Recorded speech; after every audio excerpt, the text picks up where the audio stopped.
Bem-vindo aqui ao canal que é mais viciado em performance, competições de ciclismo no Brasil. Vídeo de hoje, duelo de titãs no campeonato ou nos campeonatos mundiais que está acontecendo em Glasgow, no Reino Unido. Campeonato Mundial de Pista, Contrarrelógio, Estrada, Mountain Bike XCO, Mountain Bike XCC, Mountain Bike XCM, Mountain Bike e-Bike, Downhill, BMX. Literalmente é as Olimpíadas do Ciclismo que está acontecendo lá em Glasgow. A partir de agora, a UCI, a cada 4 anos, vai organizar um campeonato mundial onde todas as modalidades estarão reunidas em uma única cidade durante um determinado período. O Campeonato Mundial começou oficialmente ontem com as provas de pista do ciclismo olímpico e paralímpico. Nós já tivemos medalha ontem, Lauro Xamã, né? Ele que é campeão mundial de pista, campeão mundial de contrarrelógio, da classe C5, conquistou a medalha de bronze ontem na Scratch. Hoje está rolando provas de pista e nesse final de semana começa também, teremos também, né, a prova de estrada masculina. Bom, nesse vídeo aqui eu vou passar um panorama geral e vou contar para vocês alguns dos nomes que estarão presentes no Campeonato Mundial de Estrada e de XCO. Vai ser bem legal, tem gente aí que estava sumido no cenário do XCO.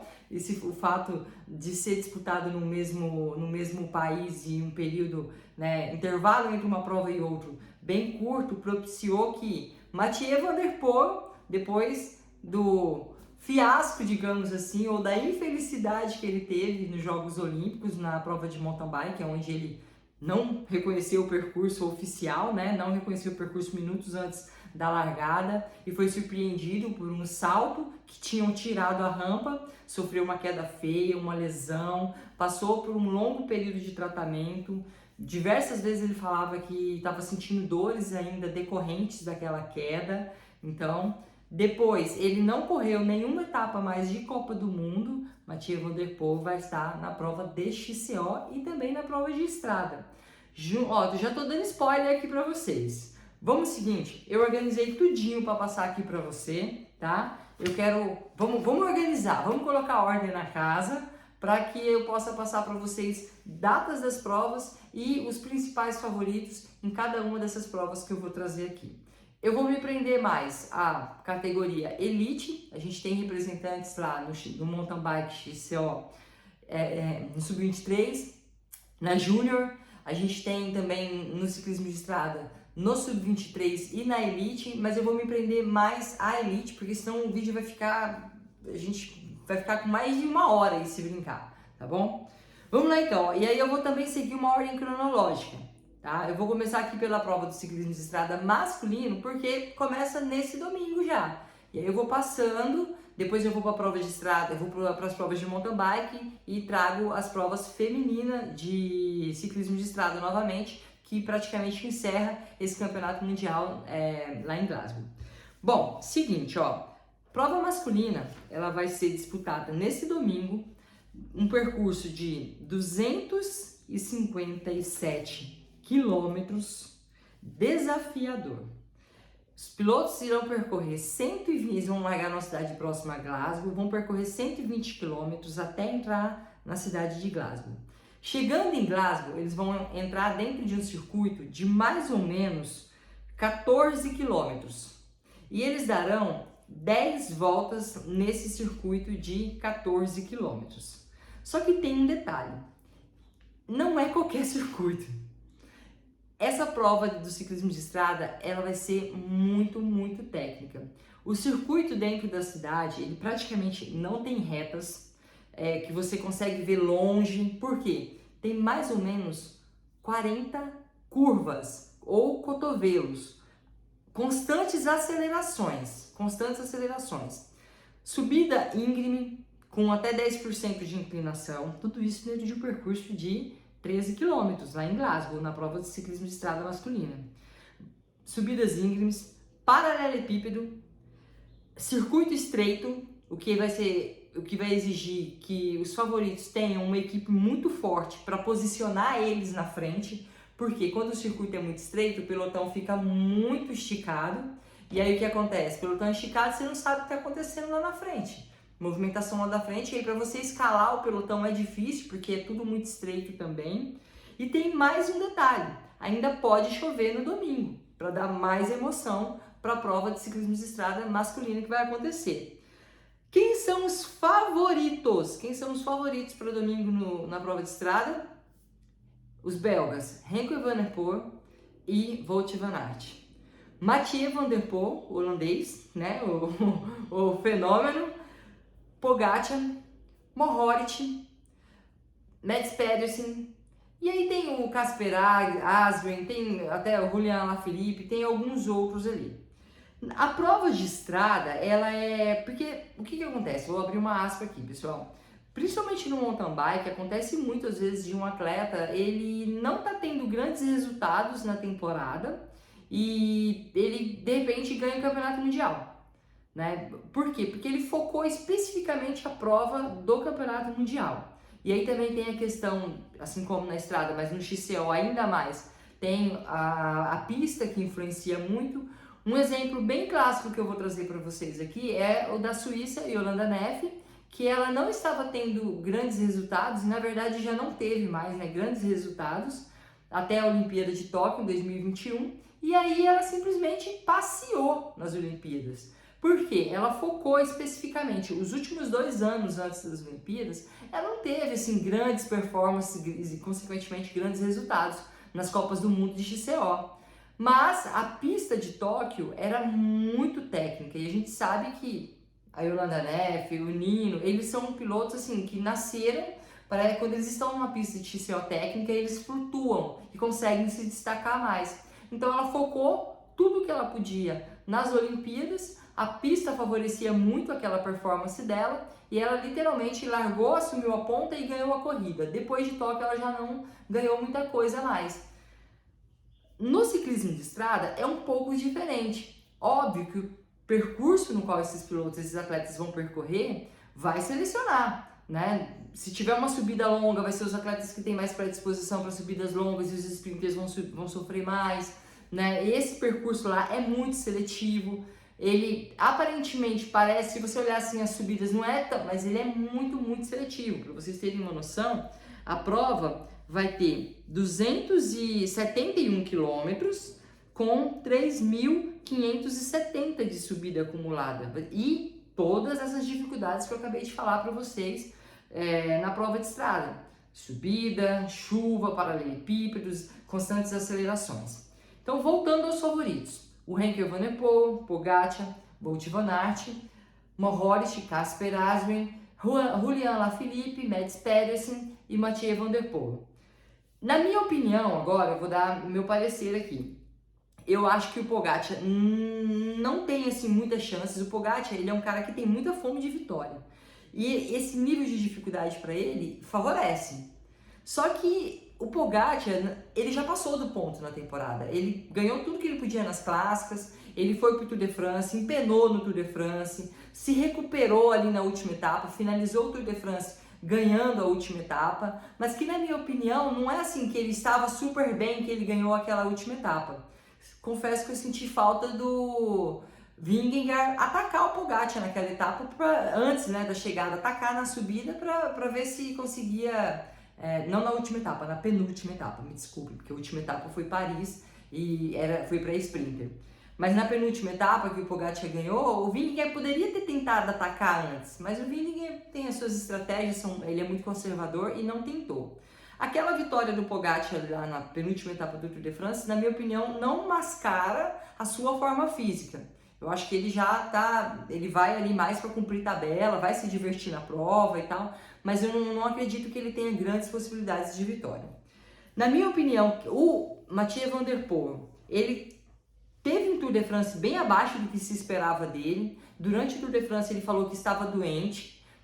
Durante o Tour de France ele teve uma queda de performance.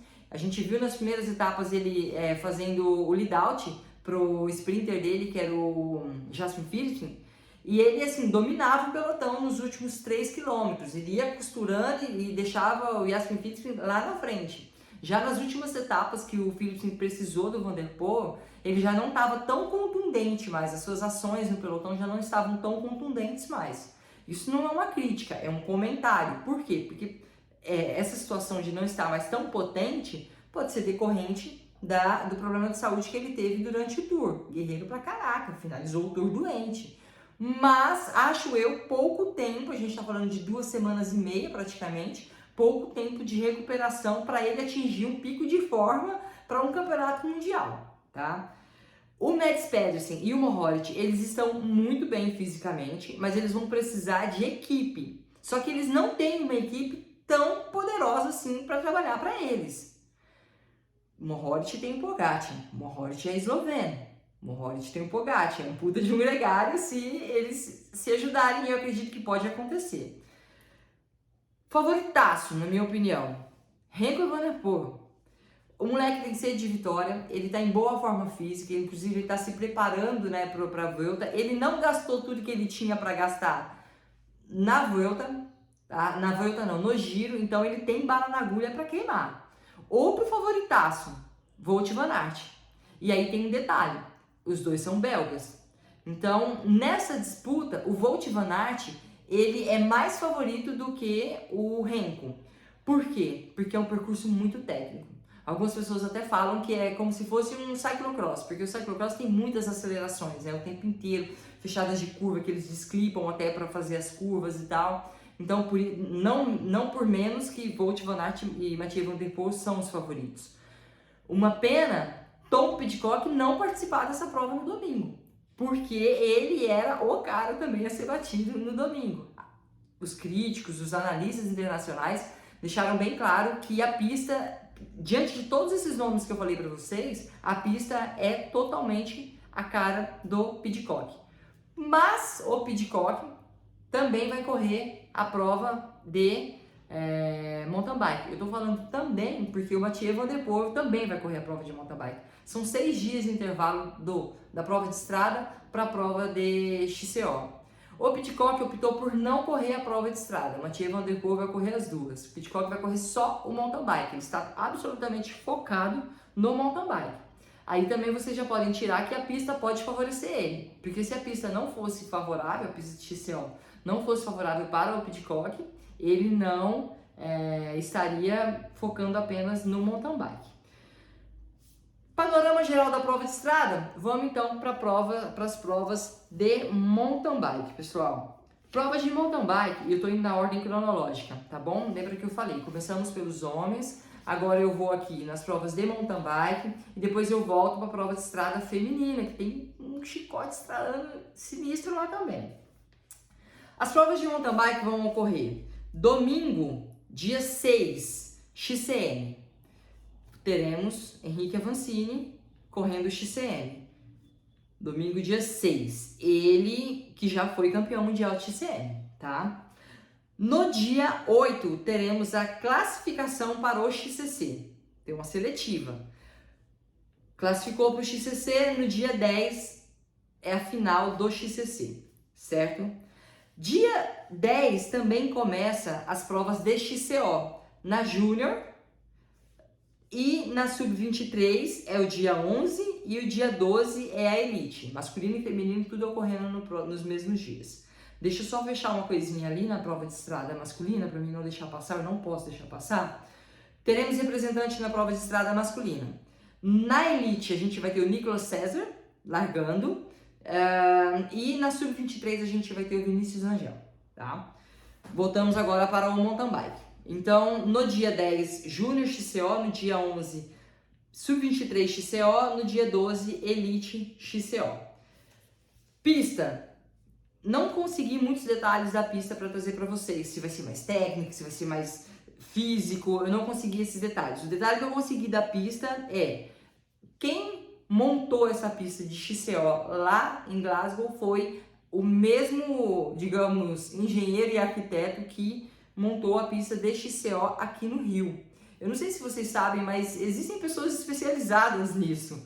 Essas pistas, elas não são feitas a facão. Existem pessoas renomadas, especializadas, que fazem, né, montam as pistas de XCO, que elas montam engenheiros específicos para velódromos, por exemplo, né? Então, a informação que eu consegui foi essa. Favoritos. Eu novamente vou repetir aqui rapidamente. Esperem de tudo, porque com certeza poderemos ter surpresas no XCO masculino e também no XCC masculino e feminino, na verdade, nos dois. Porque tem atletas que focam apenas no campeonato mundial. Até porque correr o ano inteiro com a camisa de campeão mundial, tanto na estrada quanto no mountain bike, é um glamour, né, muito grande, é muito importante para esses atletas. No masculino, os favoritos principais. Tom Pidcock a gente não pode deixar de fora nunca. Mathieu Van Der Poel, todas as vezes que apareceu no mountain bike, também não deixou a desejar, exceto a infelicidade que ele teve em Tóquio. Eles vão dar de cara com o Nino aos 37 anos, tentando mais um título mundial e também insaciável com relação a vitórias. Esses dias atrás teve um cara que perguntou pra mim, Cris, o que vocês falam? Como você explica a performance do Nino? Cara, o Nino, obviamente que é muita técnica, e conforme vai passando o ano, a capacidade física diminui. E ele tá numa idade que já começa a ter uma queda da capacidade física. Só que ele é tão soberano na técnica, ele é tão técnico, que ele consegue compensar talvez uma leve perda de capacidade física com a parte técnica extremamente trabalhada e a extrema habilidade que ele tem. Tá? E aí junto um cara também que é insaciável em vitórias. Não tem como você se manter mais de décadas no auge sem ter uma fome de vitória louca, né? A gente também tem o Valerano, a gente tem Samuel Gaze, a gente tem Luca Brador, tem muita gente boa para disputar esse título no masculino, tá? Teremos o Avancini. Eu vi uma matéria dele, ele falou que ele se encontra em boa forma física, tanto que ele vai correr 3 provas, o XCM, o XCC e o XCO. Ele falou que ele se encontra em boa forma física e os números são bons e as sensações são boas. Vamos esperar o que a gente vai ter. Eu acredito que a gente vai ter o melhor do Henrique Avancini na temporada, tá? Se vai ser o melhor da vida, eu não sei. Mas na temporada, com certeza, a gente vai ter o melhor do Henrique Avancini lá em Glasgow. Entre as mulheres, eu acho que entre as mulheres a imprevisibilidade é ainda maior. Mas existe uma expectativa muito grande, por exemplo, Pauline Ferrani-Prévot, eu sei que é uma atleta que ela foca muito o campeonato mundial. Ela é atual campeã mundial de XCM, XCO, XCC, tá? E, de um outro lado, vem a holandesa Pook Pietersen, que chegou esse ano na elite, a gente tá vendo ela tá andando sempre na ponta, a última etapa da Copa do Mundo ela passeou, é a mulher a ser batida na minha opinião. Tá? Vamos ver como é que vai chegar a forma física dela, que eu acho que ela vai chegar em excelente forma física, mas obviamente que eu acho que as adversárias estarão bem mais próximas, se não de igual para igual com ela agora. Tá? Também temos a Laura Stiger, Mona Minowalder, Anne Terpstra, que sempre anda muito bem em campeonato mundial, Yolanda Neff, Alessandra Keller, que quem acompanha os meus comentários aqui no canal sabe que eu sou muito fã dela, porque é a atleta mais combativa do circuito mundial do mountain bike. Tem também a outra francesa, a Loana Leconte, que eu acho que a Loana Leconte tem um detalhe. Quem acompanha o circuito mundial de mountain bike sabe que a Loana Leconte e percebe, né? Que ela é muito magra, ela é extremamente magra. E esse ano ela apareceu numa configuração um pouco diferente. Por exemplo, no ano passado, a Pauline Ferrani-Prévot, durante toda a temporada, ela estava um pouco mais... Não é acima do peso não, viu, pessoal? Porque acima do peso é loucura. Essas mulheres são muito, muito magras. Mas ela estava mais forte, fisicamente. Fisicamente no que eu digo de volume muscular, não de performance, tá? E aí chegou no Campeonato Mundial magra, como ela sempre esteve, e ela, né, dominou XCO, XCC e XCM. A Loana Leconte, eu não sei quem é o treinador dela, se é o mesmo treinador da Pauline, mas eu acredito que ela pode, nessa temporada, estar com uma proposta de periodização semelhante à da Pauline. Até porque a gente sabe que você se manter couro e osso a temporada inteira é muito difícil. O atleta corre muitos riscos de ficar doente, porque você fica sempre ali no limbo, né? Então, eu acho que a Loana Leconte fez uma periodização para esse campeonato mundial. Vamos ver, né? Também tem Rebecca McConnell, enfim, eu acho Evie Richard. eu acho que o mountain bike feminino, ele vai estar, a vitória vai ser mais disputada do que da feminina. Eu vejo ali umas 10 mulheres com chance de ganhar no feminino e uns 5, 7 homens com chance de ganhar, desculpa, umas 10 mulheres no feminino e uns 5, 7 homens no masculino com chance de vitória. Nossos representantes, eu peguei aqui para vocês, ó, nossos representantes no mountain bike. A gente vai ter no feminino, Raíza Golão, Karen Olímpio e Ercília Najara. No masculino, Henrique Avancini, Gustavo Xavier na Sub-23, tá? José Gabriel na elite masculina. Ainda na Sub-23 masculina, a gente vai ter também o Alex Malacarne. Na Sub-23 feminina, a gente vai ter a Gil, a Juliana Morgan. Na Júnior feminina, Carolina Ferreira. E na Júnior masculina, Vinícius Hove.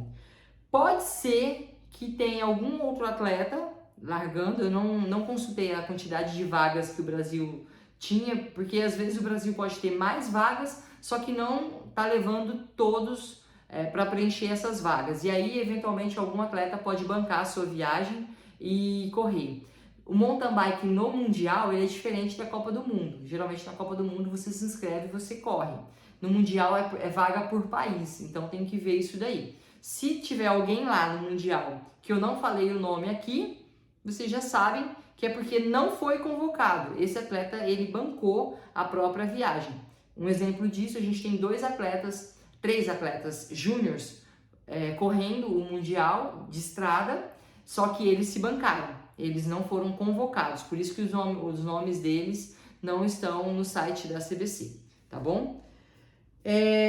Bom, falei então do XCC, XCO, agora eu vou para a prova do ciclismo de estrada feminino, que vai acontecer no dia 13/8, 154 km para as mulheres percorrer, com 2.229 de subida acumulada. Elas vão percorrer na estrada 60 km, aí elas entram no mesmo circuito dos homens, elas dão 8 voltas no circuito dos homens, com todas as dificuldades que eu falei anteriormente, né? As constantes acelerações, chuva, porque Reino Unido nessa época, na verdade, Reino Unido chove o ano inteiro, né? Lá é difícil. Você tem que estar bem preparado psicologicamente, porque a possibilidade de correr sob chuva é muito grande. Quem são as favoritas no feminino?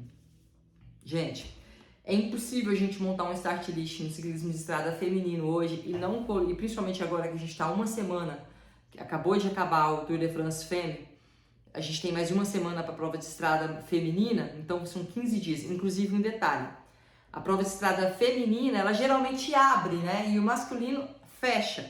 Esse ano foi ao contrário, o feminino vai fechar. Por quê? Porque as meninas acabaram de correr no final de semana passado o Tour de France Femme. Os caras já terminaram há 2 semanas, né? Então, colocaram primeiro os homens, intervalo de 1 semana, e depois as mulheres, porque assim elas têm tempo de descansar entre o Tour de France Femme e a sua prova de estrada. Então, voltando às favoritas, Demi Vollering é uma das favoritas, com a poderosíssima seleção holandesa. O grande X é entender como que a seleção holandesa feminina vai correr, porque fato é que existe uma briga de ego muito grande ali, dentro da seleção holandesa. As outras holandesas convocadas, Marianne Vos, Annemiek van Vleuten, que está se despedindo da temporada, foi 4ª colocada no Tour de France Femme. É fato que existe um atrito entre Demi Vollering e Annemiek van Vleuten, que é a atual campeã mundial do ciclismo de estrada, tá? Outra favoritaça, Lotte Kopeck, belga. Na minha opinião, entre Lotte Kopeck e Demi Vollering, Lotte Kopeck. Só que Lotte Kopeck não tem uma seleção tão forte para trabalhar para ela, tá? Demi Vollering tem uma seleção muito forte se quiser trabalhar para ela. É esse o ponto. Existem outros atletas também que vão brigar por fora, como eu acabei de falar, a própria Annemiek van Vleuten, que é a atual campeã do mundo e terminou em quarto lugar o Tour de France. Liane Lippert, a alemã, a gente sabe que também tem uma característica muito positiva para esse perfil de percurso que vai ser o Campeonato Mundial Feminino. Então, tem mais umas 3 ou 4 atletas que podem também aparecer ali. Teríamos a italiana a Elisa Longo Borghini, mas ela não vai estar no Mundial. Teríamos também a outra italiana, já foi campeã mundial, esqueci o nome dela, pessoal. Também seria uma favorita, mas ela não tá numa boa forma física porque sofreu uma queda, quebrou o maxilar, passou por cirurgia. Eu particularmente acho muito difícil, só se tiver um incidente ou um acidente para tirar esse título da Lotte Kopeck e da Demi Vollering. Mas nós estamos falando de um campeonato mundial e, repito, é complicadíssimo o trabalho de ego ali na seleção holandesa feminina, tá? Nesse meio termo, nós temos ainda o campeonato mundial de contrarrelógio, Esse vai ser, aqui ó, eu fiz anotações também. O contrarrelógio masculino vai ser disputado em 47 km e o contrarrelógio feminino vai ser disputado em 32 km. Mas para mim não me alongar muito, o que eu vou fazer? Eu vou fechar esse vídeo aqui e durante a semana eu vou trazer uma prévia para vocês das provas de contrarrelógio, tá bom? Estão preparados para vocês verem tudo isso acontecer dentro de uma semana? Começa domingo, termina no outro domingo. Estrada masculino e feminino, contrarrelógio masculino e feminino, XCC masculino e feminino, XCO masculino e feminino. Serão 8 provas em 7 dias. Se agarrem, porque a galera vai acelerar. É isso que eu queria trazer para vocês. Vocês agora têm tudo que precisa na mão para acompanhar essas provas, sabendo de toda a dinâmica e quem são os favoritos. É só escolher o nome e torcer, pessoal. Gostaram do vídeo? Se você gostou, conseguiu chegar aqui, né? A gente tá com 26 minutos de vídeo. Se você conseguiu chegar até aqui, deixa um comentário pra mim, Cris, eu assisti até o final. Eu quero ver quantas pessoas vão conseguir assistir esse vídeo até o final. Até o próximo. Tchau, tchau.